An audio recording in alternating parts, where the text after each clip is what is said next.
Hi, everybody. It is episode 596 of PodQuest. Hey. It is Wednesday, January 14th, 2026. I am Chris. With me is Druten Hello. and Walnut. It's only been 14 days. It feels like it's been 6 years. Yep, nope, 14 days, 2 Ew. weeks. Oh my god. Oh my We're living god. in the This future.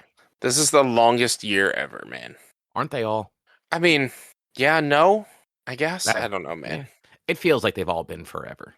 It feels it. But hey, January's half over. That means 11 more months to go.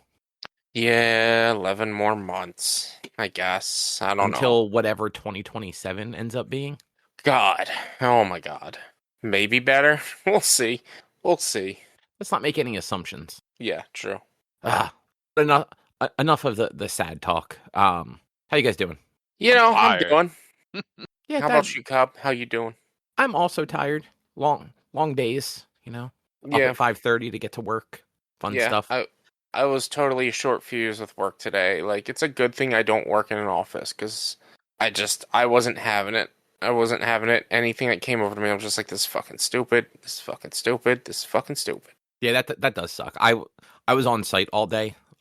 Luckily, like, it's one of the clients that aren't terrible. It's the school that Matt works at, Rich, who you know. So, it's a long day, but it's not a bad day. Mhm. But socializing out of the way, what's on the agenda? So we all should have watched Happy Gilmore 2. Then Cobb, you watched the Thursday Murder Club, which I have no idea what that is, and finished Schitt's Creek. And I played a couple of new games to me, but older, Frostpunk and Icarus. So we'll talk about those. Yeah. So what did you guys think of Happy Gilmore 2? It's How about it? fine. Yeah, like, for a movie that didn't need to happen, and like I had higher expectations for it, because I've heard a lot of people say that it was that it was good. It was really good.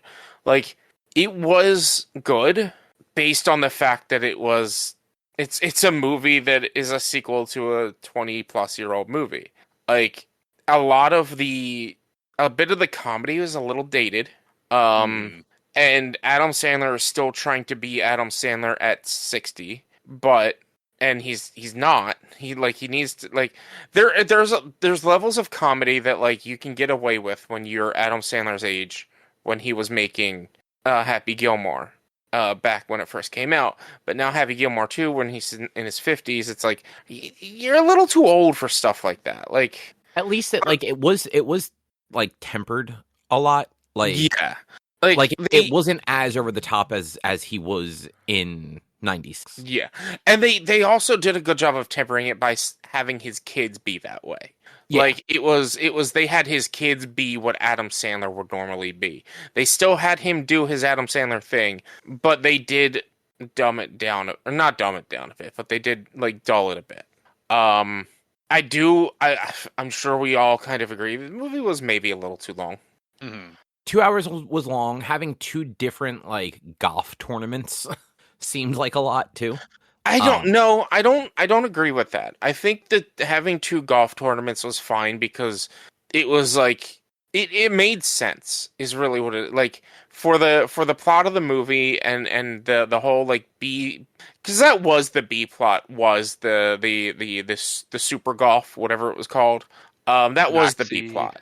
Yeah. Yeah, Maxi golf. Like, that was the B plot. That definitely was the B plot. And for them to wrap up the movie with the B plot was a little interesting. It was a little weird.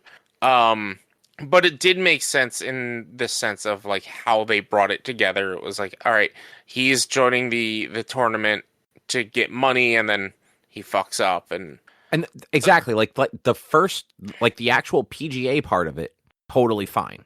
It was like the Maxi part that just seemed kind of stupid. it was supposed to be, though. I think, but that was the point of the Maxi golf part. Oh, no. Like, yes, like, it was stupid in, like, this is dumb sort of way. But also, like, I mean, just as a storytelling element, like, it was just a dumb thing to make the movie longer. Yeah.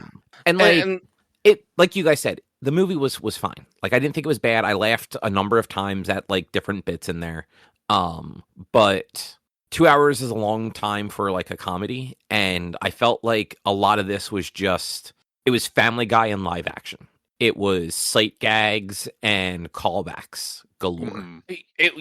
They did a lot of callbacks, and for instance, the entire fight scene between him and Shooter in the graveyard in the cemetery, where it's everyone who has died either in real life or in the movie, including the lady that like got crushed by an air conditioner in the first one. Yeah, like that was like, okay, that was a bit much. You didn't really like. I like that they did bring back a lot of the characters from the original movie and use them in a different sense.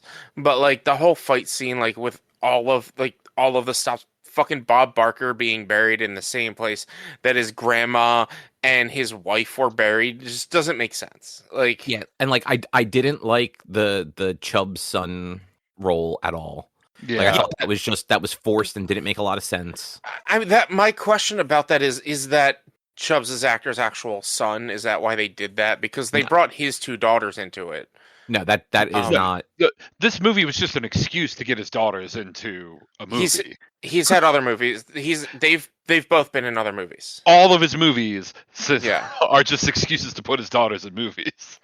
Well, I mean, Like his daughters weren't bad. Actually, his daughters were better than the guy playing Chubbs' son. I thought he was awful. To also, I'm not saying that they were bad or anything. It's just this is the reason he's making movies. I mean, that's why he had Happy Madison, was to get all of his friends work. True. And like he has that big contract with Netflix. I don't know if it's over at this point or not, but that's why this movie was on Netflix, I believe. Like Probably. He's been making like those Netflix exclusive movies for a handful of years now. And honestly, like having watched a handful of them, like they're not that bad. No, like, they're not bad. Some of them are actually pretty good. Some of them less so, but like they're not as bad as like they could be for sure. Yeah, because like in a lot of cases he isn't doing the same exact shtick that he was doing in the 90s and early 2000s anymore. Like he is being a little more like adult, but he's still Adam Sandler. Yeah, I think like the last Sandler movie I remember watching, I've seen a few in recent years that were beyond Happy Madison. Like I believe he was in Click, which I've seen. I mean, that was 20 years ago. Yeah.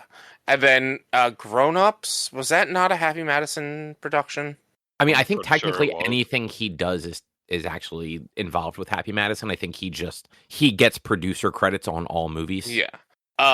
So but like I know Grown Ups and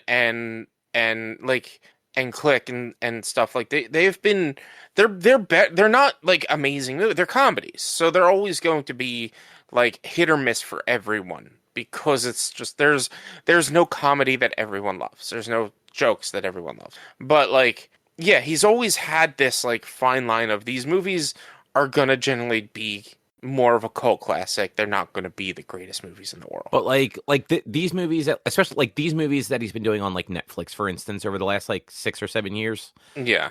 Like it was like Murder Mystery. There's one where he was the cobbler. Yeah, there was that Halloween movie that he did. And Happy Gilmore 2 and like a handful of other ones, like not terrible. They're totally serviceable. They're not Pixels or Jack and Jill. Yeah, exactly. I feel like they embellished too much on the alcoholism storyline. And Agreed. again, like that was like one of the things where I'm like, it felt like a that Family Guy episode with all the sight gags with him. Everything he owned had alcohol hidden in it. And that's where like I feel like they could have definitely cut time. Is like they could have established a lot faster that he was an alcoholic and cut out a lot of the alcoholism in the movie. Like they established very quickly he became an alcoholic. And that is an absolutely fine like primary plot and hook for a movie of this nature. Is the character ends up being an alcoholic. Like, and now luckily he's not like a destructive alcoholic. He's just a sloppy drunk. So like what you see is him not being a mean, angry person, and I'm glad that they did that as well and kept him the nice, happy-go-lucky person. He's just drunk, and just stupid. But like there was a lot of unnecessary alcoholism pushing that he was an alcoholic when like you could have cut out 10 minutes of the movie pushing that he's an alcoholic to get to the point where he gets arrested for being an alcoholic. And then, like, it just, yeah, like, that was something that really, that got me the most of this movie. Was like, come on, guys, just cool it with this. I understand the plot. I understand it. Yeah. Like that was one of the other ones that really did stick out as like, this was unnecessary. Yeah. But, like, other than that, I thought it was all a fun, tongue-in-cheek, kind of silly movie. Like, it's definitely, like, I would absolutely prefer to watch the original over this one. But, like, I would never say no to watching this one again. It's just, I don't need to watch it again because I've seen it already. And it was fine. It was perfectly serviceable. And, like, I thought the whole maxi golf thing was funny. I thought, like, doing that whole final tournament was like, all right, yeah, just be ridiculous about it, because it's already a ridiculous movie where he's won 5 fucking golden jackets. Like, that's already insane. So just keep going crazy. And I love that they used actual golfers for the final tournament and some of their lines and things that they were going through. I loved it. Like, what's his name getting arrested, and just at mid credits roll, they're like, "You want to leave yet?" And he's like, "What's for dinner?" "Chicken fingers." "I'll stay for another night." I was like, that's great. It's good. It was silly. Yeah, and there were, like, plenty of good moments, for sure. Yeah. Like, it was just, like, overall, it was, Yeah. It was fine. Like, Yeah. it was perfectly fine. And, like, I'm sure if we were the age we are now, first seeing Happy Gilmore, the original, we'd probably feel the same. You're like, all right, it's fine. Like, because... And that may be true, but at least, like, the original Happy Gilmore didn't rely on unnecessary sight gags and callbacks the way this one, like, this one basically bet all of its money on that stuff. I mean, and that's the... specifically the callbacks, that's going to be, like, a problem you see with any... Like, we saw it in Star Wars. Like, there's always... In any of the new Star Wars movies, there's callbacks to previous Star Wars. Like, in the third trilogy, there's callbacks to the first 6. And stuff like that. Like there are ways to do callbacks where they're just kind of part of the narrative, and then there's what they did in this movie, where every one of them was like a point, nudge, nudge, wink, wink. Yeah, they served zero purpose to anything. Yeah, I mean, it's Netflix. They did it in Fuller House. Like, any TV show that comes out, like, I'm sure they did it a few times in Girl Meets World, and I can't think of any other, like, sequel series. But, like, but I know I've seen them where, like, it's just like, all right, let's bring that call back in. Let's get all these callbacks in, and let's just overload each episode with, oh, remember this, remember that, and yeah. But God, I was gonna say something, and now I just totally lost track. Yeah, I don't remember. So I will say, like, some of the cameos weren't bad. Like, seeing Eminem show up as the jackass guy's son, I guess it was. I didn't realize that was Eminem until I was looking at the cast list. Yeah, like him, the I only knew Eric Andre as far as, like, those 3 people that he was goffing with, but, like, that bit was funny where they're just like, oh, look at this asshole trying to do the Happy Gilmore swing, only to, like, realize at the end that it was Happy Gilmore. Yeah. Having Ben Stiller come in and playing the AA instructor, and still being the nurse, the same character as the nurse from the first one, that's great. I was like, this is... When I, like, started to watch it, it shows that section of the movie where he walks into AA and Ben Stiller walks in. I'm like, why is Ben Stiller in this movie? I completely forgot that he was the nurse in the first one. Yeah, and I will say, like, I like that they brought him back as that shitty character. I didn't really like the way that they utilized him. It was... The way he was utilized was a bummer. And the way that they wrapped that up with, like, the frankly outrageous police presence to, like, arrest him just seemed kind of dumb in, like, not like a silly way. I don't know, man. Are you seeing the news lately? Is that police presence outrageous? I mean, for an American, kind of, yeah. I don't know. Have you seen the news lately? But I get you, and that leads into a lot of the, like, forcing the alcoholism into it, like, and that was, like, he was trying to give, like, a bit of a bigger role to his daughter, which at this point, like, you know, just have your family have 4 sons and 2 daughters instead of 5 sons and 1 daughter. Like, you could, you didn't, like, I get you wanted to give your daughter a role, and you wanted to give her a nice role, and she had a good role for what she was. But yeah, that whole, like, that little bit of the end was definitely over the top. Like, it was, yeah. But I mean, it's also, they're FBI agents, and there's fraud, so, but they needed to, again, do that callback to when Shooter steals the jacket in the first one. Exactly, because they even had the one guy go, that's Mr. Gilmore's coin or whatever. Yeah, exactly. But yeah, like, honestly, like, it was better than I went in with pretty low expectations because I hadn't heard great things. And like, I came away with like, okay, this was fine. Like, I am not disappointed I watched this. It was a little long, but like, I laughed enough times that it wasn't a waste of 2 hours. Mm-hmm. I will say, I was actually hoping, when it comes to the whole storyline with Maxi Golf and how they were getting surgery to be able to twist their body more. At one point, one of the characters makes a face when they're hitting their drive that looks like they were in pain. And so I was like, I actually thought that throughout it, they were all going to start just like the professional golfers were going to win each hole because the maxi golfers were injuring themselves every time they did this, and they were getting hurt or something like that. Like, I honestly thought that would have probably been a sort of funnier outcome to it, is like, oh yeah, we got this maxi golf, but you have to go through a painful surgery to get this done, and then, oh, by the way, it breaks your body when you do this, so you're kind of just dumb, kind of thing. To me at one point I was like, oh, they're all going to get hurt during this. No, they didn't get hurt, but no, and like that whole like rubber banding thing was actually pretty stupid. Yeah, it was very uncomfortable. Like, for the most part, like the movie did pretty good with some of its CG. Like, the de-aging was a little rough, but for the most part they did pretty good with some of their CG. But yeah, that in particular was uncomfortable to watch. Yeah, and they at least kept the de-aging kind of limited. Yeah. Like, it was really just for the beginning and a couple other moments. Yeah. But yeah, you're right. It was a fine movie. It was serviceable. It was silly. It was fun. That's about it. Like, it just, yeah. Well, anything else about? No, I don't think so. I don't think I've got anything else. No. Sorry, Ben's also barking for some reason. Oh, because he's Benny. That's why. Yeah, he's a goop. He doesn't like when anyone's in different rooms. So, Mm-hmm.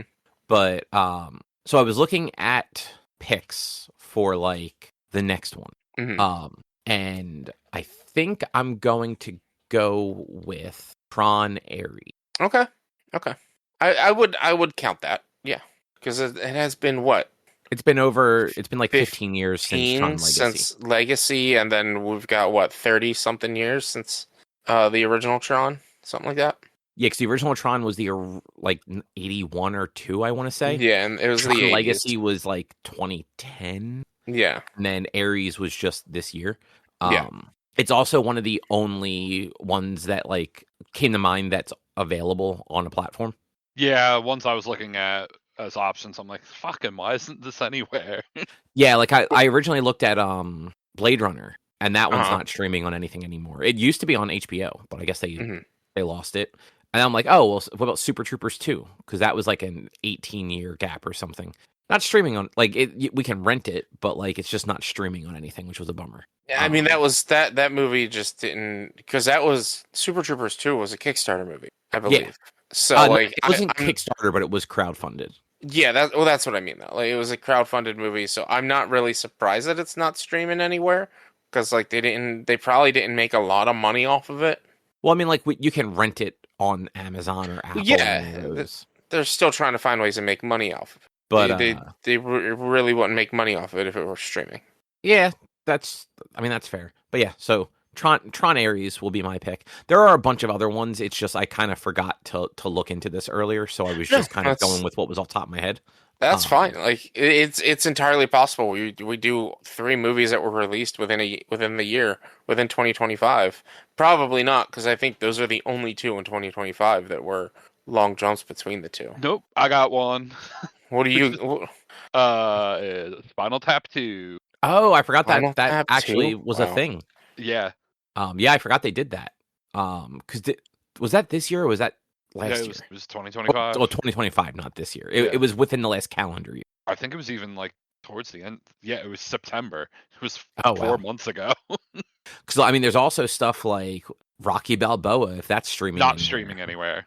Oh, did you look already? I looked at Rocky Balboa, Blade Runner, and Mad Max Fury Road. None of them are streaming anywhere. Really? Fury Road isn't on like HBO still? Nope. Fury Road was going to be like, that was like top of my list because I don't think I've ever seen any Mad Max movie, but that one is, got rave reviews and all. But I was what the fuck? I saw that when it like originally came out, and it was actually it was good. So yeah. So unless I find a different one in the next couple of weeks, the last one's probably going to be Spinal Tap too. I mean, that's fine. I always like the original Spinal Tap. I love the first one. I don't recall. I think I've seen it once, maybe like partway through, and I just didn't care for it back then. So. Oh yeah, Rich, you're gonna hate it. Definitely not a you movie. Yeah, I remember. Like, I mean, back then, I wanted it. It wasn't. I didn't get it. I didn't get what was going on and why we were watching it. And I think because we were all hanging out together or something when we watched it, I was like, I thought we were gonna like play Rock Band or some shit. And instead, we ended up watching that, and I was just bored because I didn't want to watch a movie. I wasn't big. I also just wasn't big into movies back when we were teens. But like also like this movie, like the original Spinal Tap, and most likely this one, definitely not you movies. Mm-hmm. Yeah. So 2 weeks we'll do Tron Ares. For now we'll move along. Rich, to answer your question from before, the Thursday Murder Club is a movie, another one on Netflix. Nice. It is based off of like a novel series. Of the first book is the same name, and like the series itself is called the Thursday Murder Club. Mm-hmm. It is like a murder mystery thriller film, and series for that matter, based in the UK at like a retirement village. So it's like a real swanky one. So like real, like in the movie, they basically live in a big castle, but also it's Europe. And it follows like a bunch of seniors who are like in like basically the 55 and older community side of things. And then like they also have like a hospice wing and stuff like that for like the people that are like on their way out. But it follows this group who they've dubbed themselves the Thursday Murder Club. Every Thursday they get together and they look through old cold cases of murders to see if they can like not so much solve them for like the police, but just to see if they can come up with clues and suspects and like figure out who done it themselves. And it's got a hell of a cast. Pierce Brosnan, Ben Kingsley, Helen Mirren, the guy I forget the actor's name, but it's the guy that played Lucifer on the show Lucifer is Pierce Brosnan's son's character. David Tennant plays one of the bad guys. Like just like a lot of UK actors that are like recognizable. And like it's basically so this first one, I don't know if they're ever going to do more of the books, but in this one, a guy who's like a mobster but involved with their retirement village place gets murdered, and so they start like digging into that and also find ways to like get the cop that they want investigating on it so that they can kind of be part of the investigation. And it's alluded to throughout the whole movie that Helen Mirren's character was absolutely a spy when she was younger. So like she just keeps like pulling out like all sorts of like plans and tricks and like knowledge. At one point, like she just starts speaking Polish to a random guy who is from Poland. It was honestly like it was a really fun movie. It almost walks the line between like comedy and like mystery thriller. Because it's definitely got, it's got the murder and the stuff and the mystery going on, but there's also just a lot of comedy as these people just do the most ridiculous shit. Like at one point, they're like the head detective on the case. They basically want him to like agree and give them some information. So they invite him to like talk because they claim that they found out something. And I get the impression it's supposed to be like springtime. So they have a fire started in the fireplace of one of their rooms. They turn the heat all the way up, and they're just like, we just have to make him uncomfortable because if he's uncomfortable, he'll just want to get out of here. So he'll just tell us what we want to know. And the whole time they're offering him like hot tea. The one lady bakes like a cake and just like offers him a giant piece of it. She's just constantly offering him cake throughout the whole movie. So like a lot of like silly little humor bits here and there. And like the actual mystery with like who killed the people that were dead was actually like it was good. It wasn't. It's weird. Like if you've ever seen like the Hercule Poirot movies or the Glass Onion Knives Out movies, those are much more like here's like a cast of characters, but the goal is who done it. This was definitely more of there's a who done it here, but it's really about these characters. Yeah. Like it's about their relationship and like their experience, less about really who did it. And I have read the first book of this, and I was surprised at how the stuff that they used from the book incredibly like similar, but they also they either cut a lot of stuff or just like swapped a handful of things. Like there were quite a few like side stories, I guess you'd call them, in the book that they just didn't bother with, even though the characters that were involved in them existed in the movie. They just made those characters kind of like quick little cameos versus being like part of like the overall narrative like they were in the book. But they did it in a way where like it didn't actually hurt anything, and it actually made it so you couldn't just make an assumption on how things were going to go if you had read the book already. Like there was that little bit of like, okay, well they changed this, so like is it still going to be, person A that was the murderer? And they did change that up a little bit. It still came down to like kind of the same people, but some of it wasn't done in exactly the same way or for the same reasons, or like at least the outcome wasn't the same in one case. So overall, it was a good time though. Like definitely recommend if you like those sort of like mystery movies with a little bit of comedy. Especially if you like British humor, because it very much is, a British film. Yeah. Sounds interesting. Sounds silly. Yeah. Like it had a lot of silly to it. Like I said, like there's definitely death in there, and there are some little like twists and stuff when you find out who did certain things and how they did it, but also just a lot of like silliness. Yeah. And then speaking of silly, I talked about it at the end of last year, but we did finish Schitt's Creek. Nice. Yeah, that show is probably up there with like top TV series. Makes sense. I hear nothing but good about it, so makes sense. Yeah. And even like the ending was a little bittersweet, but like was actually like a perfect ending for that show. And like was honestly even left in a way where like if they had gotten like a late renewal for another season or something like that, it could have easily gone on longer, or they could even like revisit it at some point like they've been doing, but they don't have to. Like it wrapped up all like the main storylines in a way where like you feel kind of content with where everyone landed. And like for a show where like in the first season, other than the dad, Eugene Levy, the rest of the family, like it's not that they're bad people, but they're just so they were so used to being rich and just getting their way that they were just kind of oblivious to everything around them and how anyone else mattered. To like by the final season, like they were all like genuinely good people. They were still a little vapid, but like all genuinely good people. And like just really good like character arcs and growth. Definitely it's worth watching. It's like 68 episodes too. Like it's not a very long show. It was 5 seasons, and I'm gonna say it's the first 3 seasons were 13 episodes, the last 2 were 14. So like the only reason we didn't finish it sooner was AGDQ was last week. Which I do before I like after this I do have something like another like interesting thing they did from that one. But yeah, like Schitt's Creek, like hilarious. I don't think there was a single episode where I didn't like actually laugh out loud at least once. If you ever like looking for like GIFs to share on like a chat, like odds are if you type in something, there's a GIF from Schitt's Creek that pops up. Because like legitimately that show has so many moments that just fit every goddamn scenario. Yeah. And like David on the show, so Daniel Levy's character, may have one of the best like character arcs I've ever seen, especially in like a sitcom, no less. And there's an episode, I want to say it's actually the second to last episode, was like there's a moment with him and like one of the other people on the show that's like legitimately like super emotional in a way where like you just didn't expect it out of that show. Mm-hmm. And then they follow it up. I want to say it's like 10 minutes later with a whole big misunderstanding about a happy ending at a massage. Oh God. Yeah. On a person's wedding, which made it even funnier.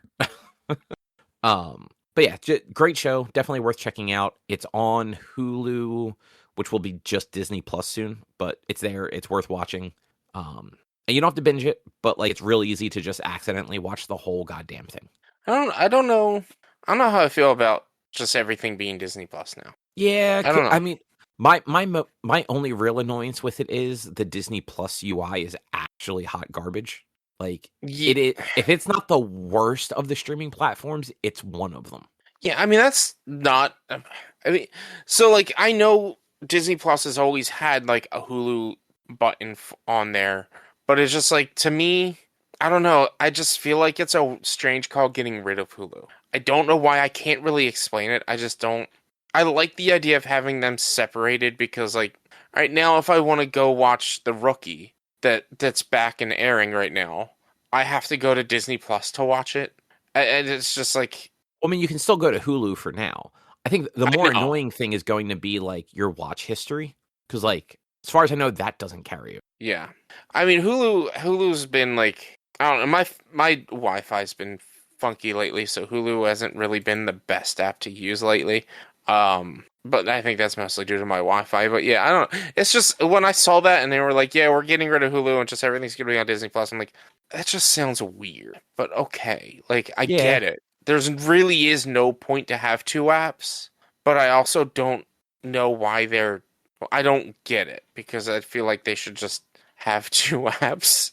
I don't disagree with you. Yeah. But yeah, so Schitt's Creek worth watching. Real quick before you move on to AGDQ, I forgot that because we didn't watch it last weekend. I've also actually been watching a show.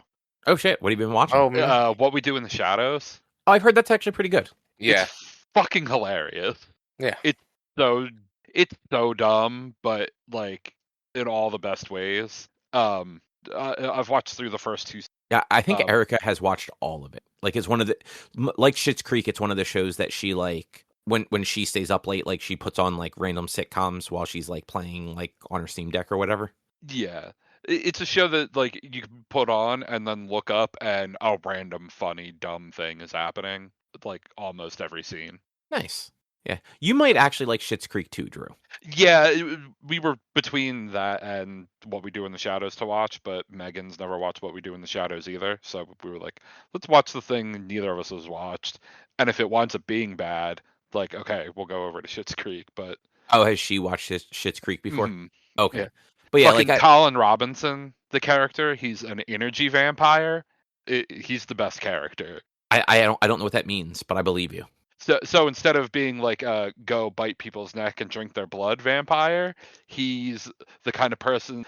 So he's a day walker. He can go out in the sun, and he has like a day job at an office, and he's just the person who just like comes over to someone's desk and like starts talking to them while they're trying to work, or starts being just like making annoying noises in like the cabinet nearby to make people annoyed, and he feeds off their energy, being just their annoyance and whatnot, and getting angry at him, and it just makes people fall asleep around him. Nice. By just being that person. Yeah, that might be a show like once we're like in a spot where like we're just looking for like something to put on. I might see if she wants to watch that one now too. I recommend it. Nice. Very nice. All right. Well, I guess AGDQ real quick then, and then Rich, video games on your side. Yeah, that's fine. So Drew, you weren't here last week, but real quick for you, have you ever seen or heard of the Mario World hack it's Mario World backwards? Like it's spelled backwards? No. So super cool. You literally you play the game completely in reverse. So every level you play from the end to the beginning, they moved all the goals to the end, to like the beginning of them. Okay. And the first level you play is not Bowser's castle in Bowser's World, but the last Koopaling castle in that world. And then work your way backwards. And Bowser's castle is actually on the yellow P-switch column. Okay. And so when the game starts out, like you all of the color blocks are filled in. So as you're playing, and the speed run they did for this was 96 exits, so every exit. As you're playing, you hit the switches and it unfills them. So makes it harder to do certain things as you get going. But it was really cool and like more challenging than you'd think, because like you don't get top secret area until the game's basically over. Because they other than he jumped in, the guy running it jumped in, did Star Road and Star Road Special real quick. And then went back and just reversed through like Chocolate Island, the forest, Mystic Cave, like the traditional route all the way through it. So like there are a bunch of stages throughout that game that you don't think about it, but you can't naturally go backwards in, because like maybe you have to jump off of like a slope or something, especially some of the cave levels, that you need a cape or something to actually get through them. So anytime he would like lose his cape, he basically had to just take the death and then travel back to a level where you get a cape at the end of the level to be able to like get through certain parts. Interesting. Yeah, it was really cool, because like he was talking about it, like I have to know what levels have capes near the end so that at any given time I can go back and get a cape or like a Yoshi if I need it. Mm-hmm. It was really cool, but that's not the specific run I want to talk about. I just thought you might find that interesting because you also like Mario World. The final game they did on Saturday night was Pokemon Emerald, but it was a ROM hack of it that they were calling Pick My Main, and the runner basically was letting donations decide what Pokemon he used throughout the game. And the way it worked was there were incentive, like you could go in there and make a donation and put like a Pokemon in, or you could go in there and just select ones that people had already put money towards. And whichever Pokemon had the most money donated towards it is what he would use for a gym. So I want to say the first Pokemon was Magikarp. So for the first gym of Pokemon Emerald, he had to use a Magikarp and only a Magikarp. Now they did it like, because they basically like made a custom ROM hack for this. They put like some safety nets in there. Otherwise, like it's actually impossible, because he wasn't allowed to like evolve it or anything like that. And they didn't have time to like grind to level 100 so that Magikarp could beat a gym. Right. So the person that created like the ROM for it created a move called safety something. It was basically a safety net for him to be able to teach a TM to any Pokemon that its attack was based off of either randomly off of their special attack or their regular attack. Like he didn't have a choice over it. So like he could use it, and if a Pokemon's regular attack was super low and that's what it based it off of, it still wouldn't do damage. But it was a way to at least have an attack that would do damage to enemies. And then they also put in a special candy that would just bump the Pokemon up to the gym's level. So if the gym leader's highest level Pokemon was 12, the Pokemon would just get jumped up to level 12. This way he could just try to like streamline it and like get right to the gyms. Because this wasn't like a speed run to like beat the game. It was really just how much can the community make this run terrible for the guy running it. Right. And so the estimate was 2.5 hours. It took about 4. Ooh. With like, there was like a 20-minute break in the middle because somebody pulled the fire alarm at the hotel. Oh, but geez. otherwise, like it was around a 4-hour run. Like it started at, I think, 10 and ended after 2:00. So actually maybe a little bit more than 4 hours. But he did eventually get through all the gyms, all the Elite Four, like the champion fights, and then they added a final incentive to do the Steven fight, which is the hardest fight in the game. The one that was the funniest, though, it was either the second or third gym. Shed Ninja got voted, which, Rich, I'm sure you know what Shed Ninja is. Drew, do you know? Yeah. Yeah. It's I forget what, but it's a shell and it's a ghost. Yeah, it's Pokemon. the dead skin of a Pokemon, basically. That Pokemon has 1 HP. No matter what level it is, 1 HP. It can only get hit once, and it's dead. So that is what he had to try and beat a gym with. It took about an hour. Even with, like, using, like, the level candy to get up to, like, the gym's level and having like that Pokemon does learn moves. So like he had moves and he was not relying on that safety move if he didn't have to. He was trying to do it with the learn set that the Pokemon had. So even with the Magikarp, he actually tried to beat the gym with Tackle. It didn't work, but he tried. I also think that first gym is a rock gym, so like Tackle Super wasn't going to work. Oh yeah. But that Shed Ninja probably took about an hour. Because every time he would like almost get things set up, his attack wouldn't either he wouldn't get to go first, or the attack wouldn't one hit them. Because like it's one of those things, like if you watch Pokemon speedruns, they use a lot of like X attack, X speed, like to set up like gym battles. Mm-hmm.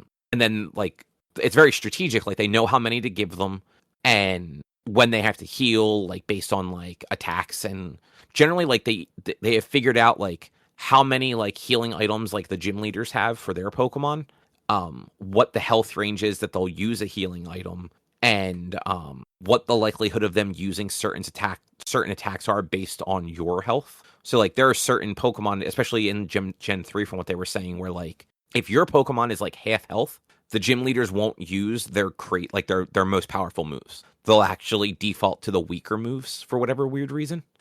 So like he was banking on a lot of that, like being like mid or under and just hoping to not get crit. But it wasn't until probably almost an hour into the Shed Ninja portion that somebody in the crowd finally yelled out Quick Claw, and the guy running realized like, oh shit, I can go back and get the Quick Claw because it's just it's an item that a character will just give you if you go into the right building, and it will make sure that the Shed Ninja goes first every time, so that it has a better chance of actually getting its attacks off and not getting KO'd in one hit. And it was very funny to watch this run where it was just people. At no point did they vote in. You know what? That's not true. For one gym they voted in the runner's favorite Pokemon, which is Aggron. I want to say it's like the big metal like dinosaur Pokemon. Okay, yeah. They gave him that one for one gym, and that was the only gym that like he just blazed through. Every other gym was just like a struggle of almost getting through it, like getting to like the gym leader or the Elite Four's last Pokemon, and then getting like a crit or something stupid happening, like getting put to sleep or getting poisoned and having to waste a turn and then getting hit twice, and just like being like so close to like finishing and then having to start the whole fight over again. But it went for 4 hours, and they raised over $300,000 for Prevent Cancer Foundation. So like probably worth it. Well, they raised 2.4 million in total, but in that run they raised 300,000. What I should say. So like, you know, worth it in the long run for it to have gone long. But it was a really dumb fun run to watch. I ended up, because it finished so late at night, I watched it the following day, like on the VOD, because I was not staying up till 2 a.m. Yeah, no. I think I made it till like 11. I'm like, this is funny. I will have to like finish this up later, and that is what I did. But yeah, good time. It's always fun to watch all the runs and stuff they do. But Rich, yes, I don't know what Frostpunk or Icarus are. I'm shocked that you don't know what Frostpunk is. I'm not surprised about Icarus. I've heard of Frostpunk. I just don't know what it is. So Frostpunk it's a management game. It's a survival management game. It's a resource real-time strategy management type game. So it's I don't want to call it a city builder game.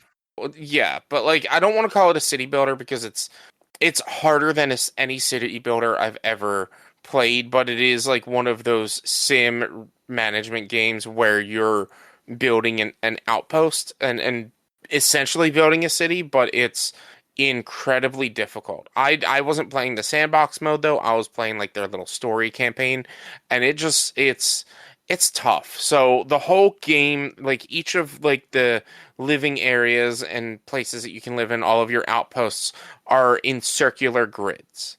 So it's all a circular area that you can place things on. It's not a square shape. It's all angled for circles, and you build around this giant turbine in the middle of it that you need to feed with coal so it can turn on, so that it can warm your crater that you're living in, because the entire world has frozen over, and your main like enemy is the cold and just having enough resources. So like I was looking for just something to play, and like I was looking for more of like a tycoon style sim game to play. Like kind of Roller Coaster Tycoon, but I didn't want to play Roller Coaster Tycoon. Um and I actually started playing Dungeon Tycoon, which is something I recently got on a Humble Bundle, but I didn't like how it played. So I was just after about 2 hours, I'm like, yeah, I don't really care for this game anymore. So I downloaded Frostpunk, which I've had for a while, and I played that, and it's good. It has an interesting like gameplay mechanic, and but like it just overall it gets too much. Um, so as you build out your town, you build out like you can only build tents, and then there's a tech tree that you have to build up upon, and building that tech tree, you can build like bigger houses, or you can build better medical sites, or you can build better security, or build better resource gatherers, and things like that. But everything obviously has like a person cost and a resource cost in order to run some of this stuff.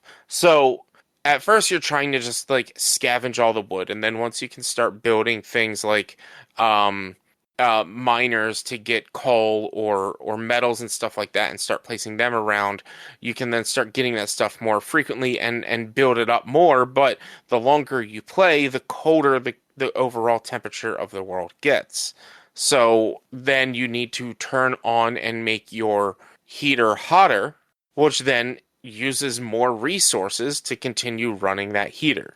And it's like it would get to a point where I was able to clear like the first chapter of this scenario mode pretty quickly, and then I'd get into the second chapter, which is all about like people finding out that there's not a lot of outposts left, and you're like one of the last few, and they're like, oh well, we hear that people are living in London now, so we're just going to go move to London, and people are threatening to leave your outpost and move to London, and your whole goal is to make everyone happy, so that by the end of the time frame that they decide to go to London, because it's a certain amount of in-game days, as few people as possible leave. I never got to the point where anyone would leave. I would end up failing one parameter or the other, because you have to manage hope and despair, basically, or discontent. You have to manage hope and discontent so that your hope doesn't get too low and your discontent doesn't get too high. It's two separate bars. So like you can have high hope but still have people unhappy, or you can have low hope and have people very angry, or have people not very angry.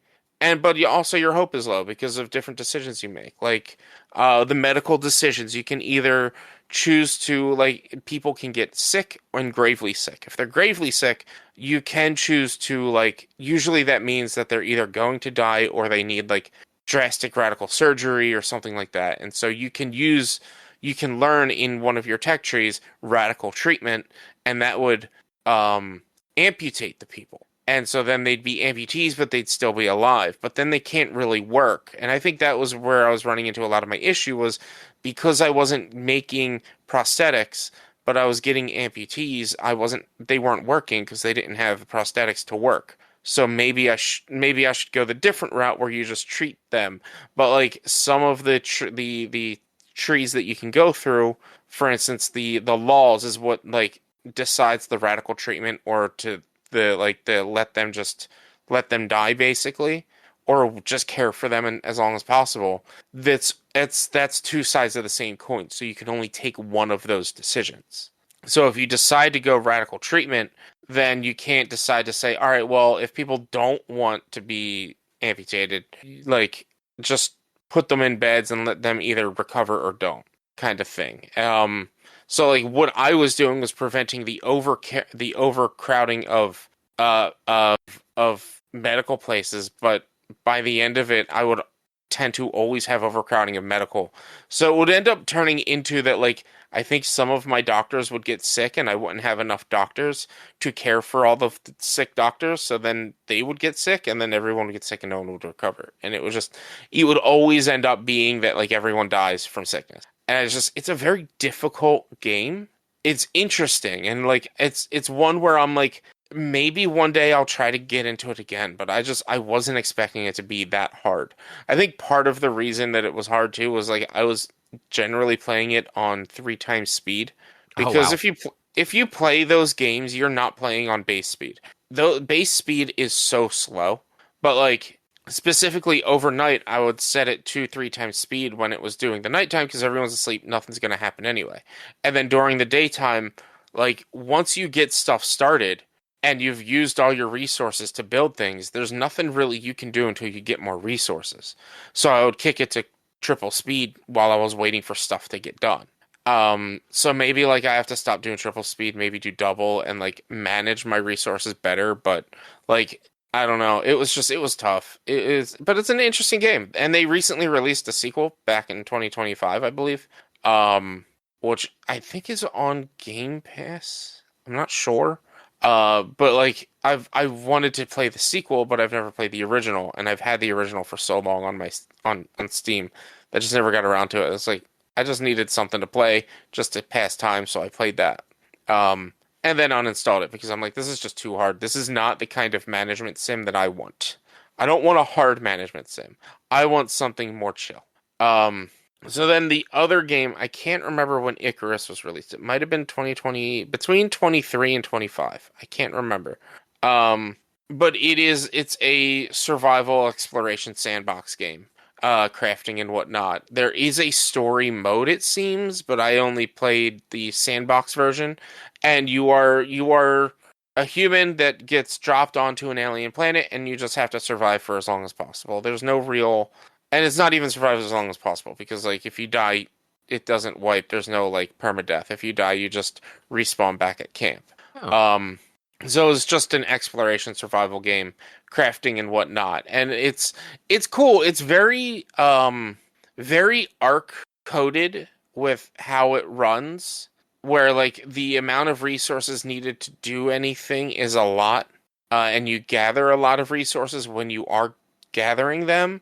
But it's just there's no dinosaurs. It's normal, like it's weird. You're on an alien planet, but you're fighting basic ass wolves and deer.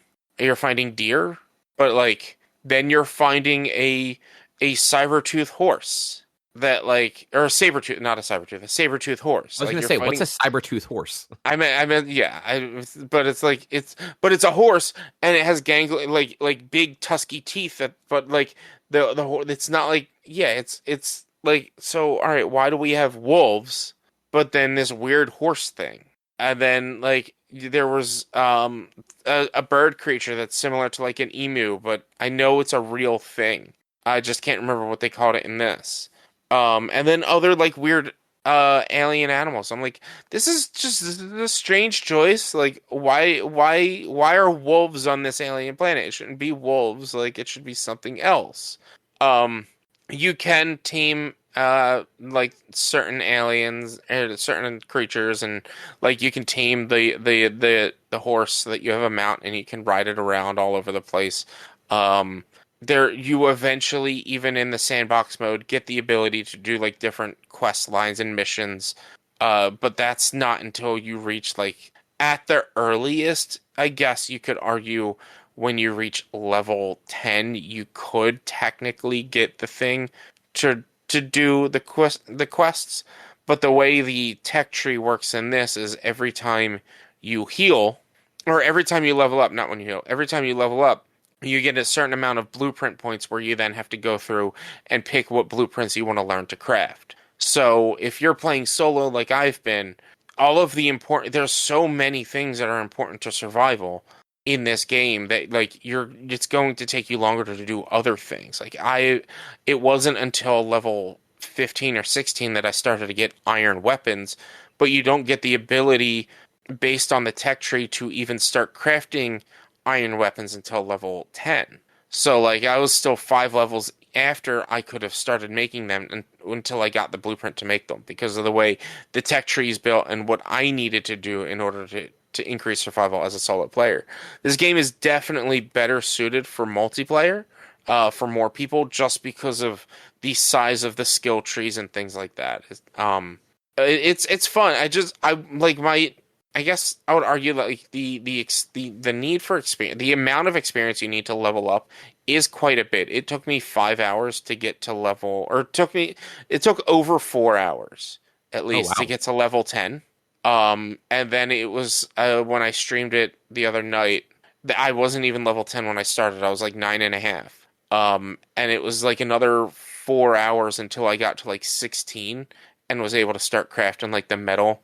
But there's like every activity you do, bit crafting, building, foraging, knocking down trees, and forestation, deforestation, anything like that, all adds to your experience. It's just like cutting logs and cutting wood isn't going to give you as much experience as killing an animal, and certain animals are going to give you more experience than others.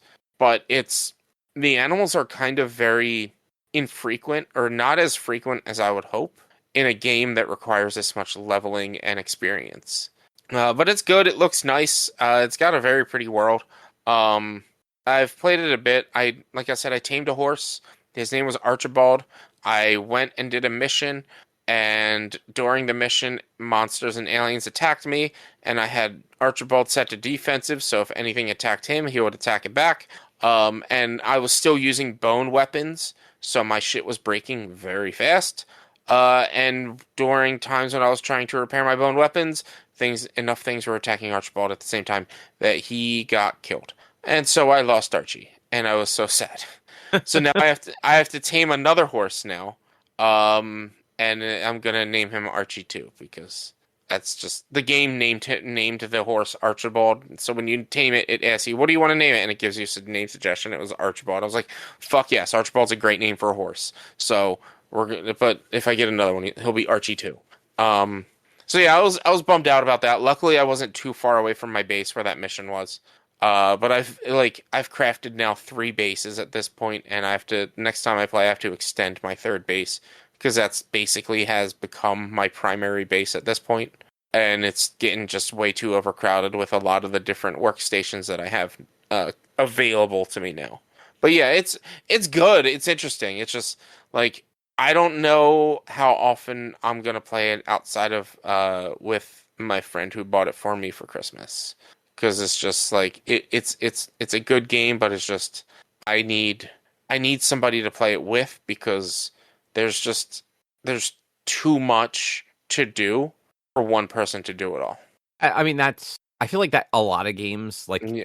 those type of games that are multiplayer, isn't that kind of always the case? Not really. Like you can play Ark, which has the similar blueprint um uh uh options.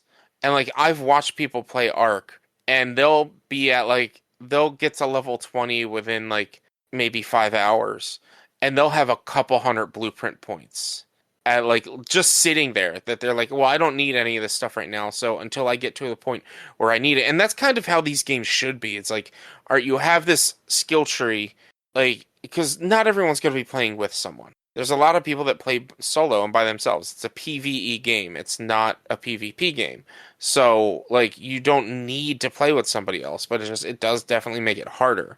And there's no, like, setting the servers to where you get increased experience or anything like that, to make leveling up faster. Because it's like, yeah, stuff just gets locked behind things, and it's like, well, now I gotta just keep knocking down trees until I can make iron stuff, even though I've had the forge for a while. I can't make iron weapons yet, and that sucks. But now I can make an iron spear, but I still have a bone pickaxe and a bone axe, so I need to level up again so I can learn to make the iron pickaxe and the iron axe to make gathering better and faster. So like there's a lot of games out there that, like, yeah, this skills like that, like crafting and building, aren't limited as this game is, which is why like it feeds into like you kind of want to have multiple people, because you want one person focused on gathering resources while another one's focused on survival and maybe farming or exploration and killing enemies and combat, and so that everyone has the things that they can make, so that everyone has everything. But like my experience in a lot of these games isn't as big as a lot of others, so maybe I'm wrong. I'm So if you're wrong, that seems easy. I don't know, maybe.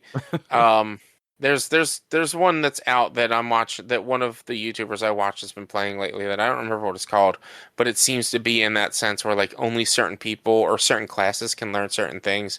But also that game just looks boring and I don't like it. And I feel like I might not watch their YouTube channel, not the whole channel, but I might not watch those videos anymore because that game just doesn't look appealing to me at all. It's usually not about the game and more about the channel because those guys are funny, but the game just doesn't interest me. Which, happens. Yeah. But yeah, I mean, that's it. Those are really the only 2 new games I played. Like I said, I played Dungeon Tycoon, which is like I don't like I like the concept, but I hate the concept. Because you are like you're making a dungeon for explorers to come in and explore, and like you're not like protecting any loot hoard or anything. It's like it seems like in this world explorers just go exploring and they pay to get into your dungeon, and then you build out a dungeon, but if you kill them they don't like the dungeon. And I'm like, that's kind of a lame concept. I would rather it be like I'm building a dungeon and with the people I kill I gather their loot and I use their loot to build more stuff. Because the other problem that I have with the game is that it's on a day cycle. So you go to the next day, X amount of people will visit that day, and once those many people visit, the day's done. It then stops everything, and you can't build during the day. You can only build between days. And I'm like, I wanted like Roller Coaster Tycoon, but a dungeon crawl builder. And this just wasn't it. It just didn't click with me. I was bummed out. That is a bummer. Yeah. But yeah, that's those are like the newer games. It's just it was a weird weekend for me. I mean, I feel like it was a weird weekend all around. Yeah. But I guess that'll probably be an episode then. Yeah. Nice. Well, like we talked about earlier, in 2 weeks we'll be watching Tron Ares. But in the meantime, if you'd like to find more of our content, you can head over to www.one-quest.com. You can also help us out by supporting us at patreon.com/onequest. If you can't support us there with your dollars, though, you can go to your favorite podcast platform, Apple Podcasts, Spotify, YouTube, rate us, review us, subscribe. All of it helps. You can also find us on social media, facebook.com/onequestonline or at @one_quest on Instagram and Twitter. And our Blue Sky is at one-quest.com. Our YouTube channel is youtube.com/onequestvideo. And you can always send us an email to social@one-quest.com. And Rich, what does your streaming look like? Check me out live on YouTube, Twitch, and all that stuff. Mondays, Tuesdays, Thursdays, and Sundays. Where I'm playing, honestly, whatever I feel like playing. I took a break from Expedition 33 because that Simon fight has just been killing my mental health. Have you considered getting better? It's a stupid fight. We talked about it last week. Yeah, no, I'm just so frustrated. I needed a break. And before you ask, well, why not just not do it? It's like, well, I've spent so much time attempting it now. I kind of have to do it. Like this isn't a I need to do it for the content. This is a like principle of I need to beat this now. Like I've just tried so hard. I need to beat him.